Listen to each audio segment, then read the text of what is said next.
gars yi résultat yi la ñuy xaar gars yi dégg naa Sénégal dugal nañu recours bi fële ca TAS mooy tribunal arbitral des sports dégg naa Sénégal dugal na recours bi donc nañu xaar résultat yi mais man sama problème mooy résultat yi kañ lay génn parce que dégg naa ñu ne day yàgg trop mu doog génn voilà donc xam naa mun naa après coupe du monde bi voilà en tout cas yàlla nañ ci yàlla may ndam rek gars yi ndam rek coupe bi moom bu mu dem coupe bi ñoo ko moom waa Maroc lan leen basang te jaay géej te xam ne coupe bi ñoo ko moom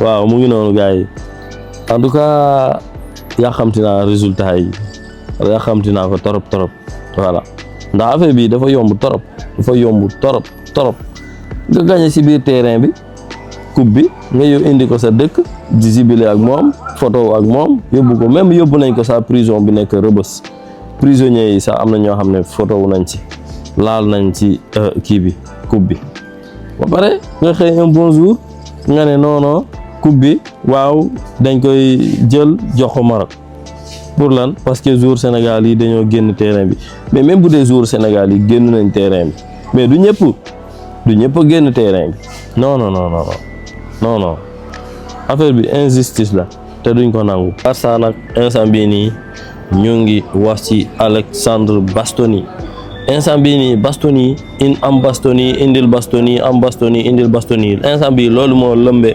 réseaux sociaux yi gars yi en tout cas man daal balaa maa gëm ne Bastoni dina ñëw saison bi jeex mercato bi ubbi loolu laa foofu laay xamee ne Bastoni dina ñëw fële ca FC Barcelone gars yi en tout cas man ba léegi gëmaguma ko parce que gis ngeen information yaa ngi circulé ba léegi que ne gars yi instant bi seen priorité numéro 1 mooy kii di Alexandre Bastoni l'international italien bi de même que kii di Julian Alvarez Barça bëgg na ko jënd mais au moins de 80 wala 70 millions d'euros mais Inter dafa laaj 70 millions d'euros te Barça instant bi nii seen financière bi mayu leen loolu pour ñu mën a jënd joueur bi 70 millions d'euros cash instant bi Atlético Madrid tamit joueur bi 80 millions d'euros lañ ko laaj est-ce que gars yi gëm ngeen ne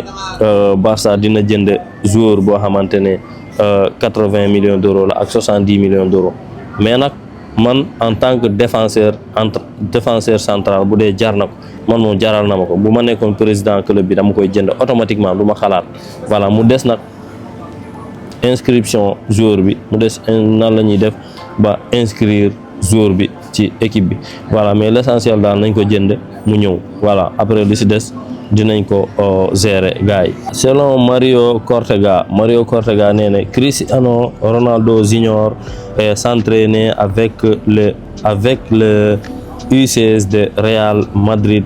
L'idée serait de faire entrer dans l'académie du club dans le futur voilà Real Madrid nag instant bii nii ñu ngi négocier ak boy bi doomu Cristiano Ronaldo bi pour mu ñëw fële ca U19 U16 Real Madrid yi.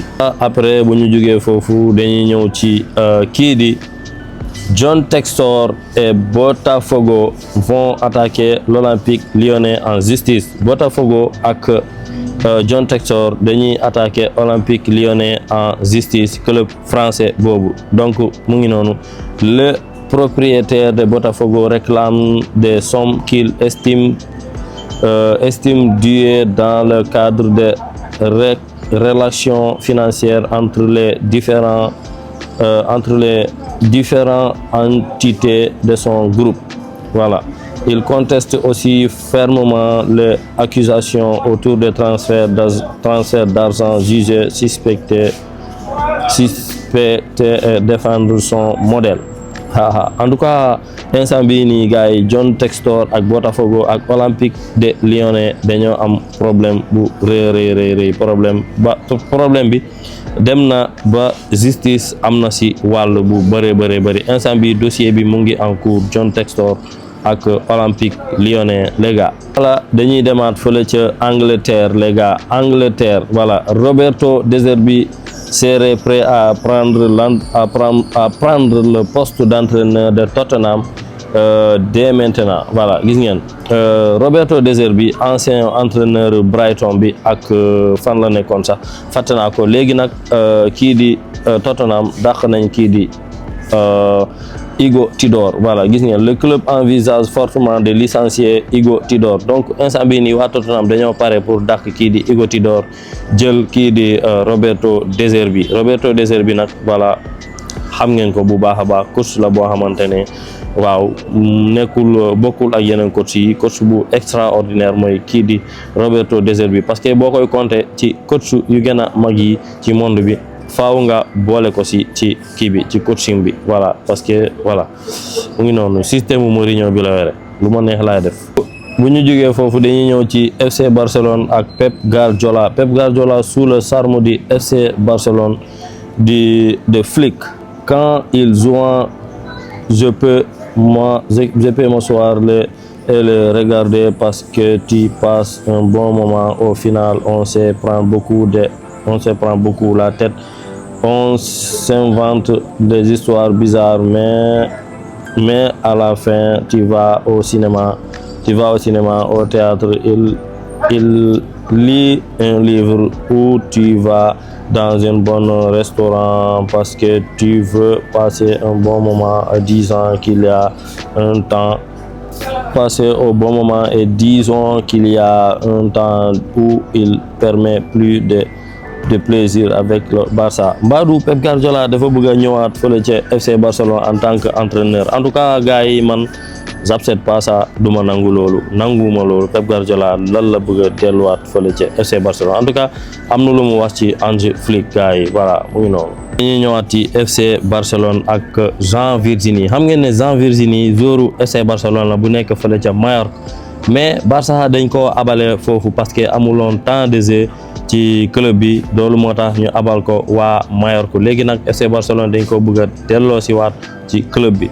voilà léegi nag am na lu mu wax ci kanamu journaliste yi. nee na Jean Virginie, si le Barça m'appelait un jour il serait très difficile de dire non, même si rester au Barça en privilège avec la relégation de l'équipe réserve en division inférieure. J'ai senti que c'était une opportunité et je ne pouvais pas laisser passer. Parfois, le chemin que je vous souhaite emprunter n'est pas celui où vous vous trouvez et vous devez quand même le suivre. maanaam ci résumé information bi pour mu bañ a gudd, moom nee na bu ko FC Barcelone woowee dina ñëw, même bu dee dañ koy yóbbu ci deuxième équipe bi wala deuxième réserve bi dina ñëw, même bu dee deuxième division la fu mu munti dem dinañ ko woo mu ñëw ci club bi. fuñ ko munti yóbbu rek dina fa dem footballé foofu. mu ngi noonu gars yi en tout cas boy bi dafa bëgg club bi torop da ko bëgg torop ba fi bëgg a yam. voilà